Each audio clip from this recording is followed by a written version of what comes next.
जय भोलेनाथ।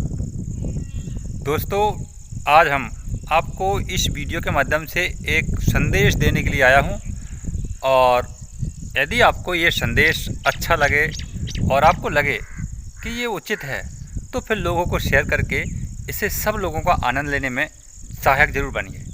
दोस्तों, ये हमारे जो गांव के नज़दीक में इन्हें कहा जाता है ब्रह्मगौड़ के नाम से ये जाने जाते हैं। ये देव स्थान है। इनका बहुत ही हमारे गांव के लोगों पर उपकार है और देवता तो वैसे भी सब उपकारी होते हैं। इनका कोई स्वार्थपना नहीं होता है। निश्चित रूप से ये सभी के साथ परस्वार्थी होते हैं, क्योंकि देवता मतलब होता है ईश्वर, भगवान, वो परमात्मा, जो भी कहें वो सब देने वाले होते हैं। तो आज हम जो आए हैं इनके पास, और आप भी इनके पास जाते होंगे, तो किस प्रकार से हमें स्थान पर जाना चाहिए, चाहे वो छोटा हो और चाहे वो बड़ा हो, स्थान कोई भी हो, हमें किस प्रकार से जाना चाहिए। तो दोस्तों, चलो हम जानते हैं। आज मैं जाने का एक आपको एक तरीका बताता हूँ कि भगवान से मिलने के लिए, परमात्मा से मिलने के लिए हमें किस रूप में जाना चाहिए। पहले हम आपको कुछ इनके थोड़े दर्शन करवाते हैं, फिर आपको हम इसकी प्रक्रिया बताते हैं।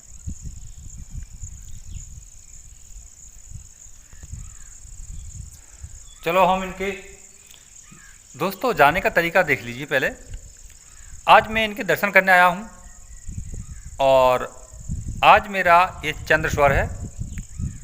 चंद्रस्वर में भगवान से मिलने के लिए हमें जाना चाहिए, ये इसका मुख्य उद्देश्य होता है। तो आज हमारा चंद्रस्वर है, तो जो हमारा जो गेट है इनका, ये गेट को भी हम एक बाएं हाथ से ही ओपन करेंगे। जैसे आप वहाँ गेट नहीं है तो अंदर जाते समय, जैसे मेरा ये पैर है, मैं पैर को पहले बायां पैर ऊपर रखूँगा और फिर चला जाऊँगा ऐसे। अब ये गेट को खोल देते हैं।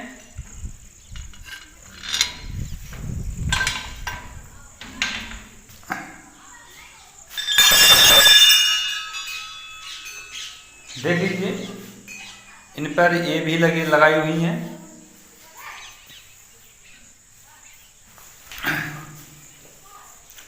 साथियों, देख लीजिए, इनका जो स्थान है जो बहुत ही उच्चतम स्थान है। इनको हम लोग बहुत मानते हैं। हम लोग तो नहीं, हमारा पूरे आजू बाजू के जितने भी जो लोग हैं वो बहुत ही इन्हें उच्च स्तर पर मानते हैं। तो ऐसा क्यों करते हैं? क्योंकि इनके पास एक अद्भुत चमत्कारी प्रक्रिया है। इसे कई लोग हमारे वीडियो देख रहे होंगे तो कहेंगे वो कि ये तो अंधविश्वास में शामिल हो रहे हैं, लेकिन ऐसा नहीं है दोस्तों, कि जो देखता है उसी को मालूम चलता है और जो नहीं देखता है उसको मालूम नहीं चलता है। तो साथियों, हम इनके बारे में थोड़ा बताते हैं। इनकी कला क्या है। हमारे कान में जो शराब बहता है, पानी निकलता है सफ़ेद सफ़ेद सा। यदि आप मेरे नज़दीक में हैं, हमारा ये ज़िला भिंड में, और हमारे जो कस्बा गांव है लरसापुरा एक कस्बा गांव है, उसमें इनका स्थान पड़ता है। अगर आप हमारे ज़िला भिंड के आजू बाजू में रहते हैं और आप कान का सरा जो सफ़ेद पानी बोलते हैं ऐसा बहता है आपके कान में, तो फिर आप इनके 5 सोमवार परिक्रमा करिए, आपका वो बंद हो जाएगा। ये इनकी कला है, इसलिए हमें इन्हें दिखाने में थोड़ा अच्छा लग रहा है आप सबके पास। तो दोस्तों, हम और दूसरा संदेश भी हमारा ये है,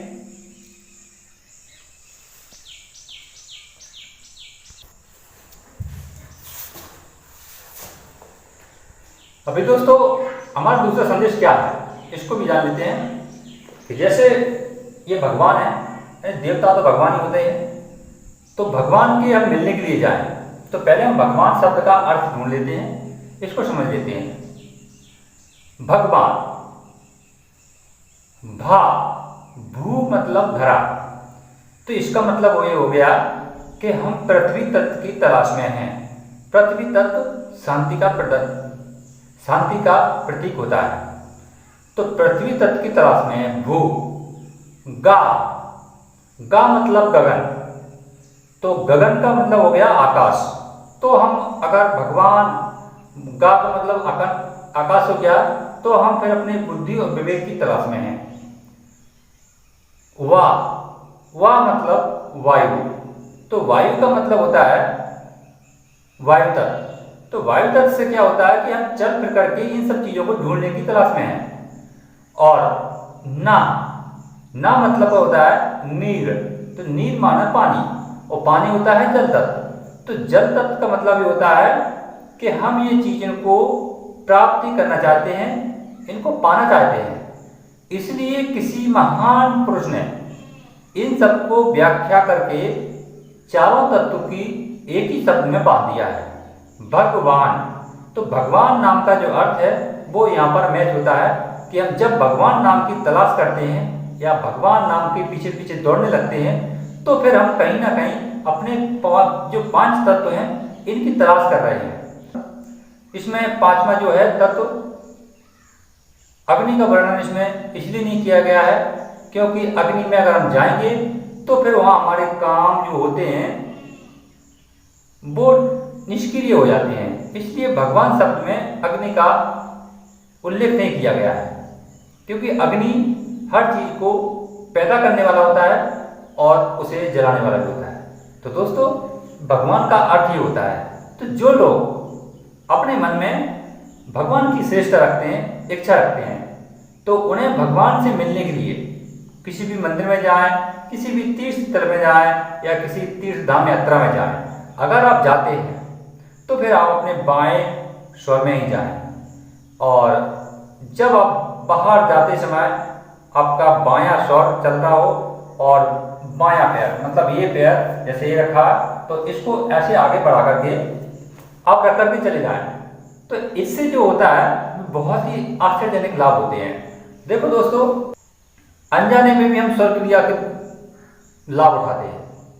अगर हम जाते हैं अनजाने में धोखे से, तो हमारा अगर बायां पैर में आगे रख करके चले जाते हैं और इस स्वर में अचानक, क्योंकि हमें क्रिया मालूम नहीं है, तो फिर वो हमारा काम सिद्ध हो जाता है और हम तब भगवान के घोड़े लगते हैं और इनकी उपकार समझते हैं। हालांकि परमेश्वर कभी यहाँ नहीं बचता है, उनमें रहने वाली, हमारे मन के अंदर रहने वाली उनकी आस्था वो हमारे अंदर ही रहती है। जब हम अपनी आस्था से बहुत ज़्यादा लिप्त हो जाते हैं, तब फिर हम भगवान को ढूंढने के लिए किसी दूसरे स्थान पर जाना पड़ता है। क्योंकि भगवान एक जो, अगर हम भगवान कहें या ईश्वर कहें, ये हमारे अंदर सोता है। तो सोने वाला जो व्यक्ति है उसे कोई जगाने वाला चाहिए। तो जगाने वाला कोई महान पुरुष होता है, ज्ञानी पुरुष होता है, या कोई ऐसा पुरुष होता है कि जो उसे जगा सकता है। तो जगाने वाले पुरुष के पास हम लोग अज्ञानी बनकर के उनके पास जाते हैं, तब वो महान व्यक्ति अपने ज्ञान के द्वारा इंसान के सोई हुई आत्मा को जगाता है। तब वो व्यक्ति एक परमात्मा की प्राप्ति के लिए आगे बढ़ता है। तो दोस्तों, भगवान कहे या ईश्वर कहो या फिर इसे किसी भी रूप में देखो, हम 5 तत्वों के बारे में ही बात कर रहे हैं। भगवान एक साधारण शब्द है और बहुत जल्दी आदमी को, इंसान को याद रहता है, इसलिए भगवान को हम जल्दी पकड़ते हैं। 5 तत्व इन सब के रूप में ही काम करते हैं, चाहे वो किसी भी मंदिर हो और चाहे वो किसी भी देव का स्थान हो, लेकिन करते उनके अंदर हमारे 5 तत्व ही काम। या फिर उनको भी कहें, अगर वो भी कर रहे हैं तो वो भी एक आत्मा है, और आत्मा कौन है? हमारे 5 तत्व। तो परमात्मा तो वहाँ भी है। कभी भी कोई भी देव स्थान किसी का बुरा नहीं करते हैं।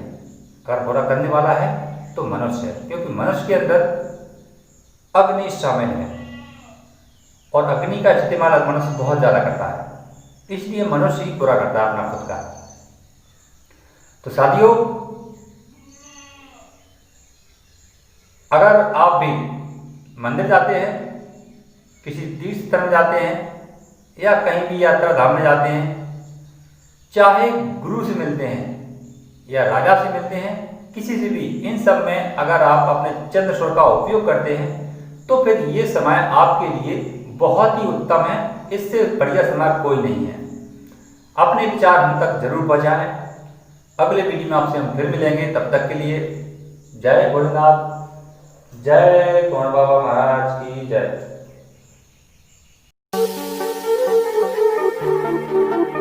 Thank you.